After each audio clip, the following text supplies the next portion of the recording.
High, আমি আপনাদেরকে আজকে খুবই সুন্দর একটা দুর্গম একটা চরে নিয়ে যাব। চলুন যাই।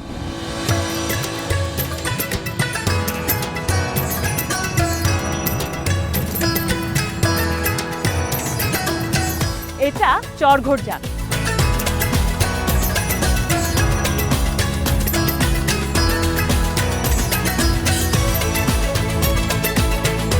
সবুজে ভরা গ্রাম, পুরাই আঁকাবাঁকা রাস্তা, এত এত গরু মহিষ, সহজ সরল মানুষ।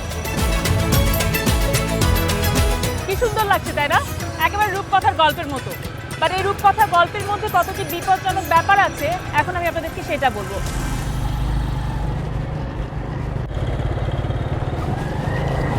আপনারা দেখছেন কিরকম পথ, কিভাবে আসলাম। শুধু ভাবেন এই অবস্থায় আপনি যদি মেয়ে হয়ে থাকেন, যদি ছেলে হয়ে থাকেন, আপনার স্ত্রী, বোন বা অন্য কেউ, সে যদি গর্ভাবস্থায় থাকে এবং যদি তার পেন ওঠে, হাসপাতালে যাবেন কি করে? কি অবস্থাটা তার হবে? কিভাবে যাবেন এখান থেকে?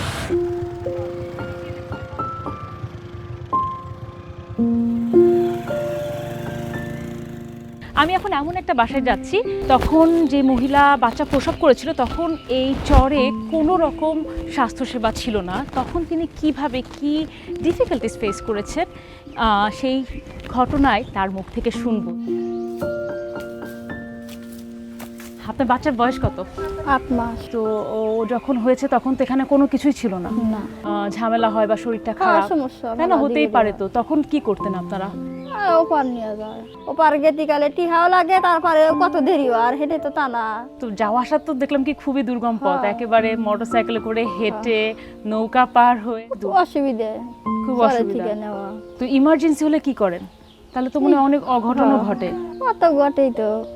আমাকে যে হোন্ডায় করে যিনি নিয়ে আসছিল তখন উনি বলছিল 3 জনের ডেলিভারি নৌকাতেই হয়েছে, কারণ ওই পর্যন্ত যাওয়ার পর্যন্ত আর সময় পায়নি। তো এখন এরকম অবস্থায়। সো একটু আগে আন্টি আপার সাথে কথা বলছিলাম, উনি বলছিল যে এখানে একটা স্বাস্থ্য সেবা কেন্দ্র হয়েছে। ইনফ্যাক্ট আমরা এখন ওখানেই দেখতে যাচ্ছি কি ফ্যাসিলিটিস ওখানে আছে এবং এই স্বাস্থ্যসেবা কেন্দ্রের মাধ্যমে ওনাদের জীবনে কীরকম পরিবর্তন আসলো। আমি এখন এসেছি ব্র্যাক সুস্বাস্থ্য প্রাথমিক স্বাস্থ্যসেবা কেন্দ্রে। এখানে আমরা 3 জন মিডওয়াইফের সাথে কথা বলবো, যারা অ্যাকচুয়ালি বাচ্চা প্রসব করাতে সাহায্য করে। চলুন কথা বলে আসি। ও, ডেলিভারি রুম, আচ্ছা, ওকে। ডেলিভারির আগে এবং পরে। আচ্ছা,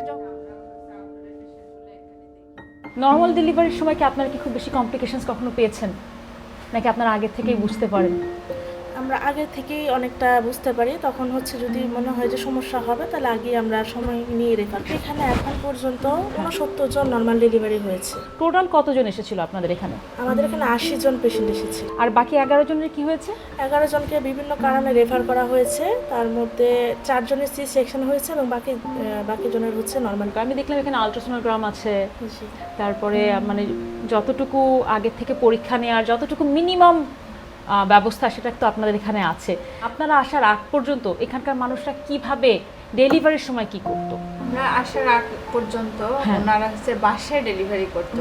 ইভেন হচ্ছে ওই পারে যাওয়ার ওনাদের সেরকম সুযোগ হয়নি, বাসায় চেষ্টা করতে। অনেক সময় দেখা যাচ্ছে যে বাচ্চা এবং মা একটা দুর্ঘটনা বা অ্যাক্সিডেন্ট হয়ে যাচ্ছে, এরকমও হয়েছে। আমরা আসার পর থেকে এটা মানে অনেকটা কমে আসছে। এখানে আমি দেখলাম 3টা ইউনিয়নকে আপনারা প্রায় সেবা দিয়ে থাকছেন। সে 3টা ইউনিয়নের দেখলাম জনসংখ্যা প্রায় 30,100 সামথিং। মানে শুধু এই একটা মাত্র স্বাস্থ্যসেবা, খুবই কম না? মানে আপনারা হিমশিম খেয়ে যান না? হ্যাঁ, তা তো।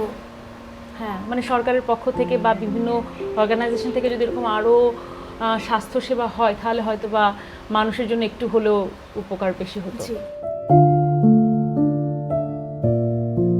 আমি এখন এমন একটা মায়ের কাছে যাচ্ছি যার কয়েকটা মাস আগেই তার বাচ্চা হয়েছে। ইনফ্যাক্ট এখানে যে স্বাস্থ্যসেবা কেন্দ্র আছে এখানেই তার বাচ্চা হয়েছে 4 মাস আগে। তার সাথে কথা বলব। আপা ভালো আছেন? আলহামদুলিল্লাহ। তো বাচ্চা কেমন আছে?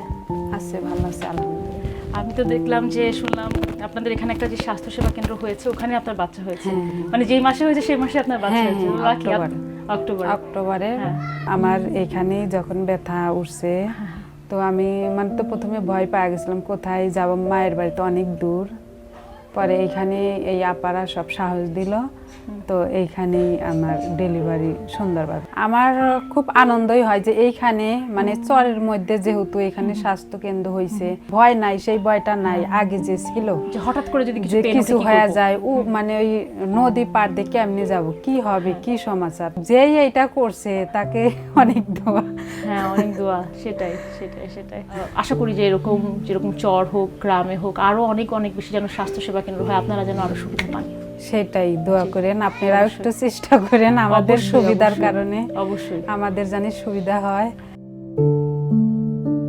বাংলাদেশে এখন সিজারিয়ান ডেলিভারি হচ্ছে 45%, মানে 45%, যেখানে নর্মাল এবং স্বাভাবিক প্রয়োজন অনুসারে সিজারিয়ান ডেলিভারি হওয়া উচিত মাত্র 10 থেকে 15%। কিন্তু তারপরে বাংলাদেশে যেভাবে সি সেকশন বা সিজারিয়ান ডেলিভারির সংখ্যা বাড়ছে, সেটা কিন্তু খুবই আশঙ্কাজনক।